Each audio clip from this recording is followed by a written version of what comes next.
Each day through my window, I watch her as Papa was a Rollin Stone, my son, yeah. But girl has found another. He sang like he had wrestled with angels in the night, a voice drenched in gospel fire, trembling with sorrow, soaring with redemption. Crowds swore he could split the heavens wide open with a single note. And yet, when the lights dimmed, the industry left him in silence. She was my girl. But this isn't the story of one man. It's the story of five. Five voices woven into one. The sound of Detroit's streets, church pews, and factory shifts. Well, gentlemen, a long time to get here. Thank goodness you did. Nice to have you. The Temptations, Motown's crown jewel.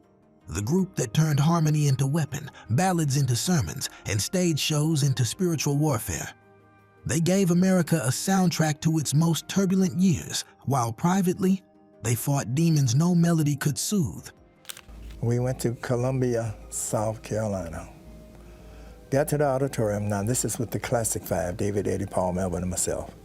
When we got to the auditorium, there was a rope. And when the fall came, it came like a storm, tearing through brotherhood, through legacy, through lives themselves. Tonight, we're telling the story they tried to silence. Welcome to Echoes of Soul, where voices never fade, even when silenced. only a dream come true. We uncover the untold struggles, the secret battles, and the raw truth behind the icons who gave soul its heartbeat. Chapter 1. The Choir in the Chains. Before the sequin suits, before the polished choreography, there were boys scattered across Detroit's neighborhoods, rough streets echoing with gospel choirs, corner harmonies, and the rhythm of factory machines. Otis Williams, Paul Williams, Eddie Kendricks, Melvin Franklin, and David Ruffin. Their names not yet immortal, their voices not yet won. They were sons of migration, children of the South uprooted to the industrial North, carrying church in their throats and blues in their bones. Detroit in the 1950s was a crucible. The automobile plants roared like steel monsters, churning out cars and swallowing young black men into endless shifts. The city pulsed with opportunity, but throbbed with segregation. Music became survival. This way, it's my girl, my girl, my girl. Every church basement, every high school gym, every nightclub off Hastings Street birthed harmony groups, each one chasing a dream that seemed impossible. The Temptations began not as a revelation, but as fragments. Two rival groups, the Primes with Kendricks and Paul Williams, and the Distance with Otis and Melvin, struggled in obscurity until fate, or perhaps hunger, bound them together. Their first notes as the Temptations were raw, imperfect. But there was something electric. Five men harmonizing with urgency, as if each voice was clawing out of chains. That urgency caught the ear of a man already building a kingdom, Berry Gordy. Motown wasn't just a label. It was a factory, a finishing school, a dream machine. Artists learned not just how to sing, but how to walk, how to bow, how to sparkle under the stage lights. The Temptations entered this machine and emerged refined, weaponized. Matching suits, perfect spins, smiles wide enough to mask the hunger. But underneath the polish, they remained five men bound by fragile threads. Ego, poverty, and the ghosts of where they came from lingered. For now, though, they were united by one thing: the dream that their voices might be heard beyond Detroit's borders. When their harmonies hit the microphones, even Motown's toughest producers paused. The Temptations weren't just another group. They were thunder wrapped in velvet.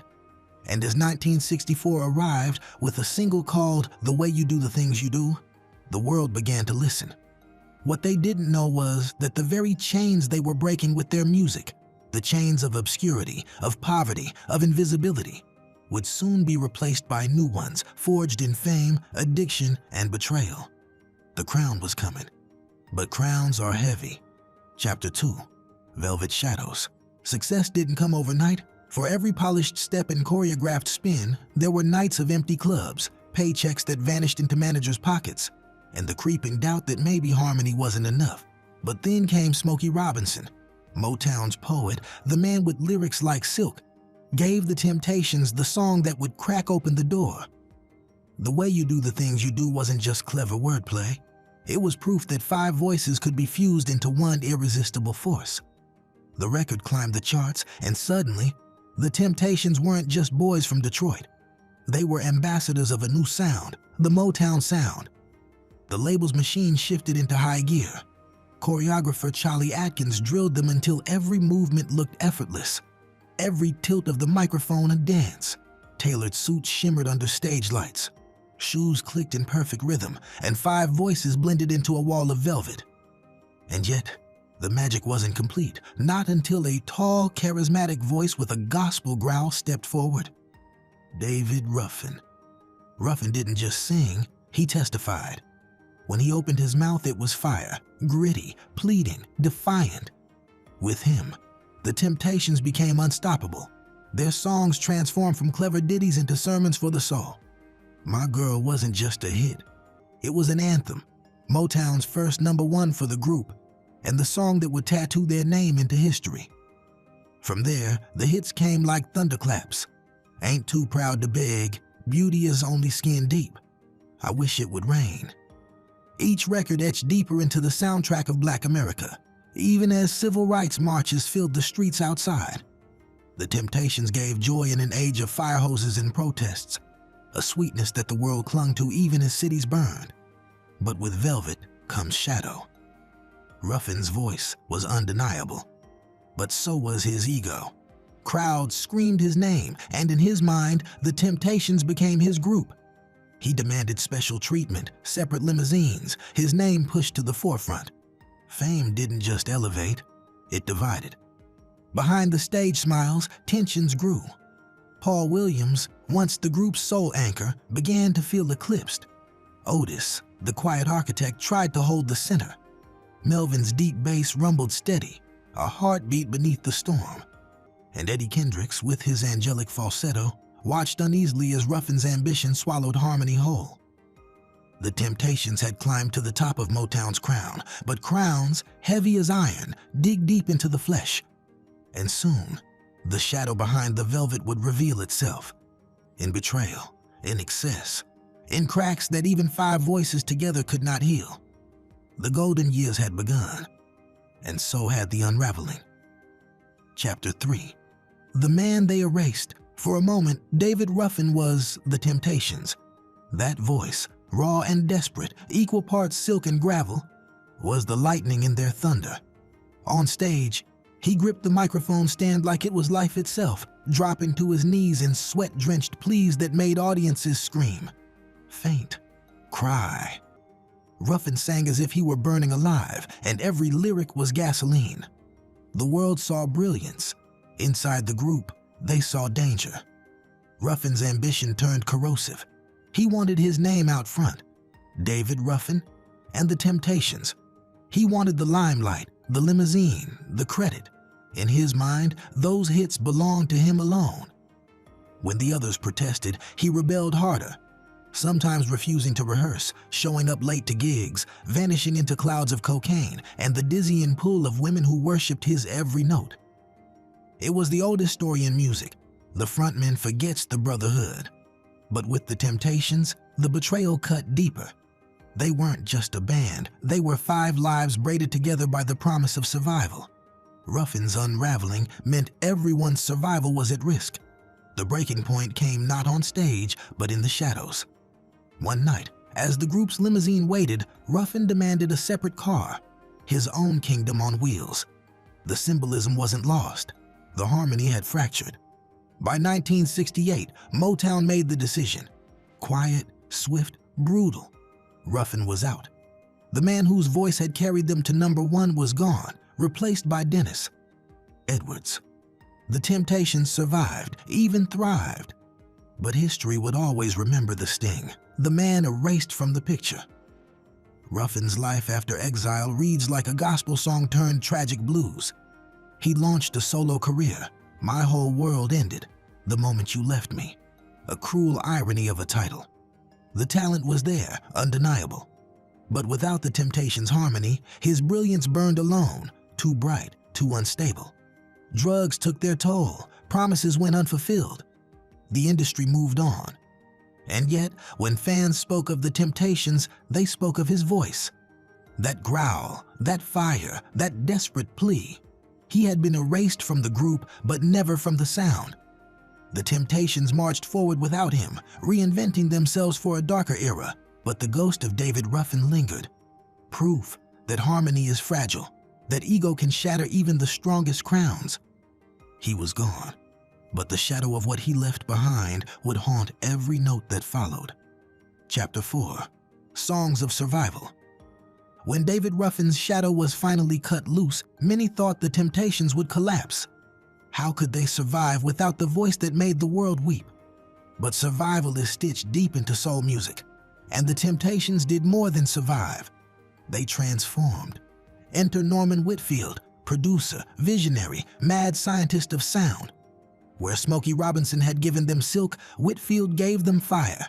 He dragged the group into uncharted waters, psychedelic soul. The harmonies were still there, but now layered over wah-wah guitars, pounding bass, and lyrics that mirrored the streets more than the dance floor. Cloud 9 exploded in 1968, a Grammy winner there first. Gone were the polished toots and romantic ballads. In their place, social commentary, Black America's new reality. You're on Cloud 9, they sang. A sly nod to the rising tide of drugs, to the desperation for escape in ghettos across the nation. It was both anthem and warning. The hits kept coming. Runaway Child, Runnin' Wild, Ball of Confusion, Papa Was a Rollin' Stone. These weren't just songs. They were sermons of survival in a country tearing itself apart. Cities burned in riots. The Vietnam War devoured sons. Martin Luther King Jr. had been assassinated. Through it all, the Temptations' sound became a mirror, reflecting both the chaos and the hope. On stage, they looked unstoppable. Off stage, the cracks deepened. Paul Williams, once the soul of the group, was fading. His health faltered, alcoholism gnawed at his brilliance. The man who had once danced with fire in his feet could barely stand some nights. Bandmates whispered their fears, but the machine rolled on. Show after show, city after city. The spotlight demanded smiles even as shadows grew. Then came the shock no one saw coming, July 1973. Paul Williams, co-founder, the quiet heart of the Temptations, was found dead in a Detroit alley. Gunshot wound. Officially ruled a suicide. To this day, fans whisper questions, doubts, suspicions. But one truth rang clear. The Temptations' harmony had lost its truest anchor. The world saw another hit single. Behind the curtain, the group mourned a brother. That was the price of survival. Hits on the radio, losses in the shadows. The Temptations had remade themselves into prophets of the new Black America. But the cost was unbearable. For every anthem of survival, there was a man falling behind, unheard. Chapter 5, Velvet Noose. By the mid-1970s, the Temptations were no longer just Motown's darlings. They were survivors of an industry that devoured its own children.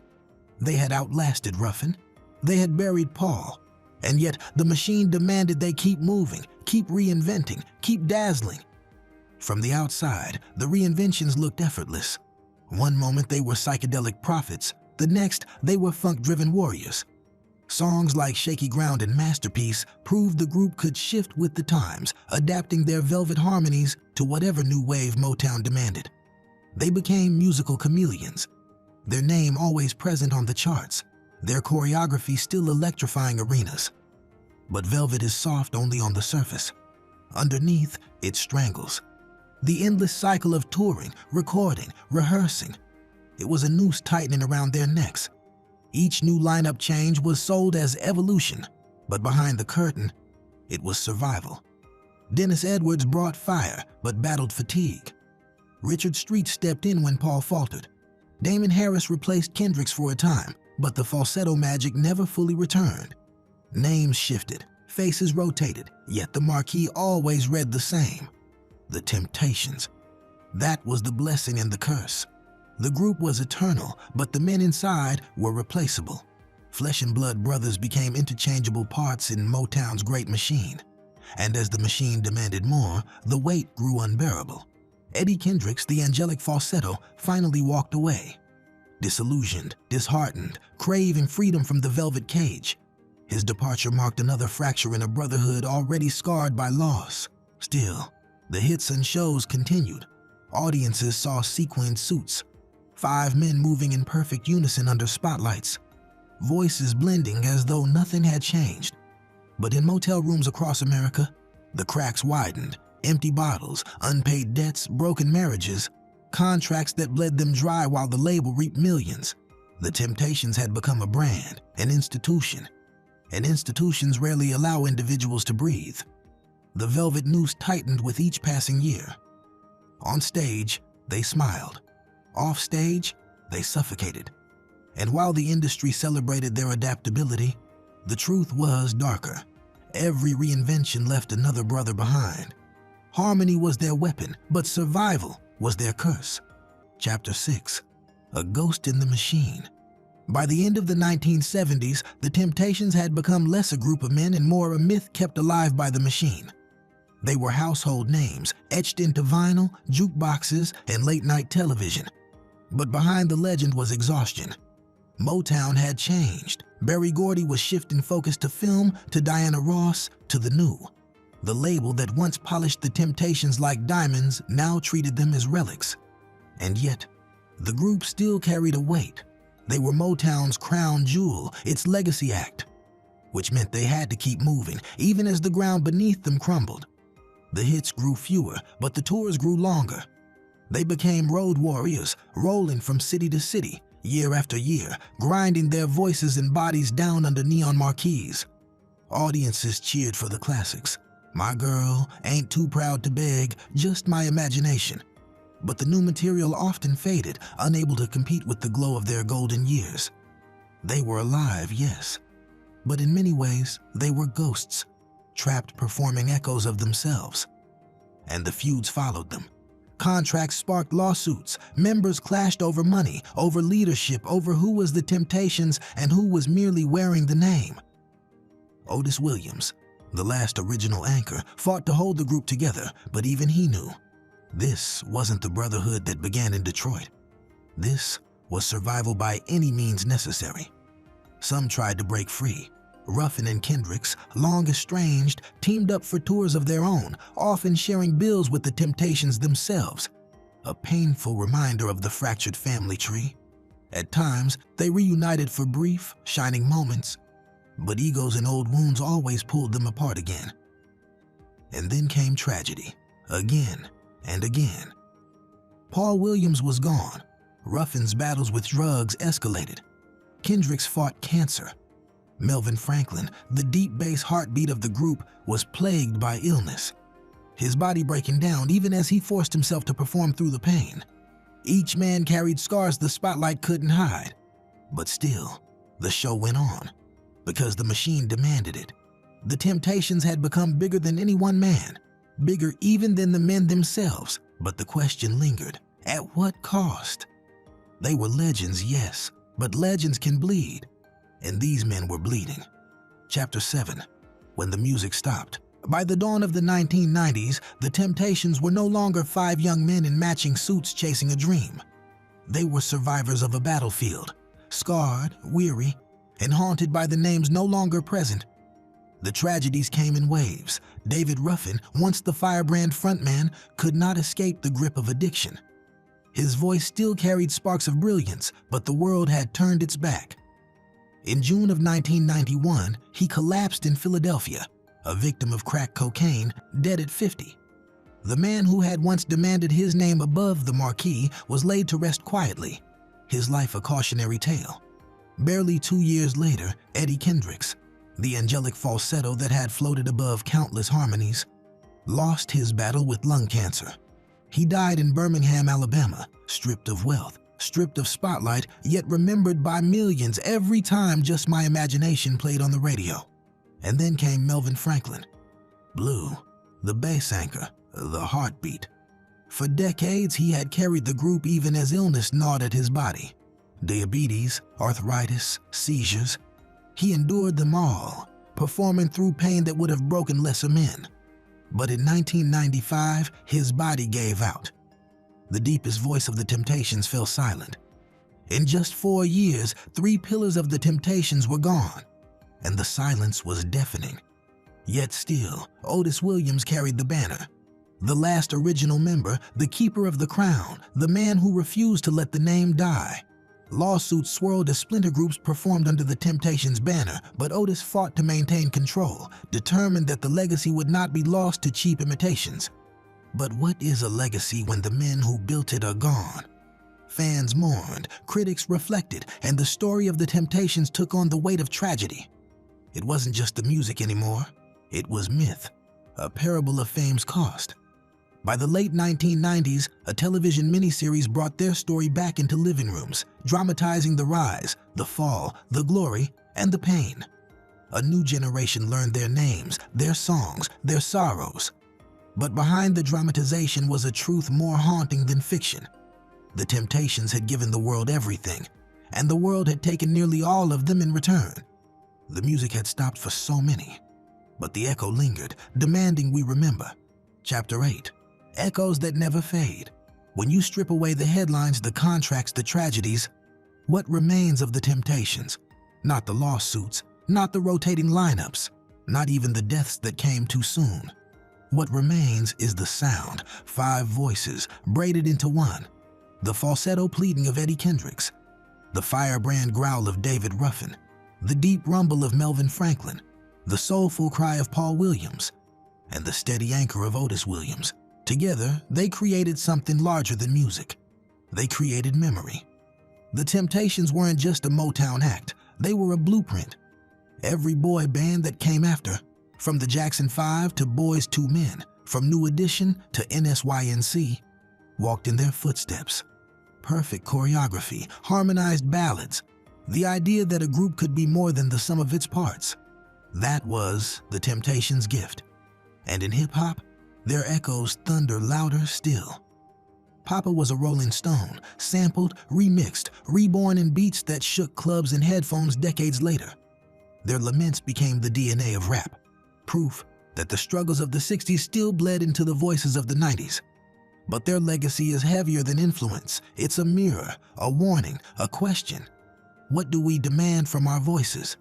We asked 5 young men to carry the joy of a generation, to heal wounds too deep for melody, to be perfect under the crushing gaze of racism, industry greed, and the weight of history. And when they broke, we replaced them. When they faltered, we erased them. When they died, we mourned them. But too late. The Temptations' story reminds us that harmony is both beauty and burden. It lifts us, it heals us, but it can also consume the men who give it life. And yet, their sound endures. Every wedding where my girl spins, every protest where Ball of Confusion feels like prophecy, every young singer who dares to dream of turning pain into harmony, they are standing in the echoes of the Temptations. They were men, flawed, fragile, fleeting, but their voices, eternal. The machine may have used them, the world may have broken them, but the echo never fades. We have walked through fire tonight. From Detroit's church basements to Motown's golden throne. From velvet suits and polished choreography to alleys, addictions, and hospital beds. The Temptations carried the joy of a generation, and they paid with their lives. But here's the truth. Their story was never just theirs. It belongs to every artist who has ever been lifted up and broken down by the weight of expectation. It belongs to us, the listeners, the believers, the ones who still press play and feel time stop when Ruffin pleads, "I wish it would rain," when Kendricks floats on "Just My Imagination," when Franklin's bass rolls like thunder beneath it all. They gave us everything. Harmony that healed, rhythm that moved nations, anthems that stitched themselves into the fabric of our lives. And for that, we owe them memory. So I'll ask you, not as viewers, but as witnesses, what's your memory of the Temptations? Was it your first dance to my girl? Was it hearing Papa was a Rollin Stone for the first time and feeling the ground shift beneath you? Share it. Speak it. Because every memory keeps the echo alive. And if tonight broke your heart, if the fall of the Temptations left you haunted, wait until you hear the prophecy in Marvin Gaye's Final Days. Another Motown son, another crown too heavy, another voice silenced before the world was ready. That story waits just beyond the curtain. The Temptations were called Motown's crown jewel, and like all jewels, they were cut, polished, displayed. But they were also fractured, chipped, broken by the hands that owned them. Forgotten by the industry? Perhaps, but never by the people. The curtain falls. The echo carries on. Now, if you think that was a wild soul story, wait until you hear about the next one. Aretha Franklin, the Soul Queen's greatest triumphs and struggles. Click the video and screen now to watch her untold story.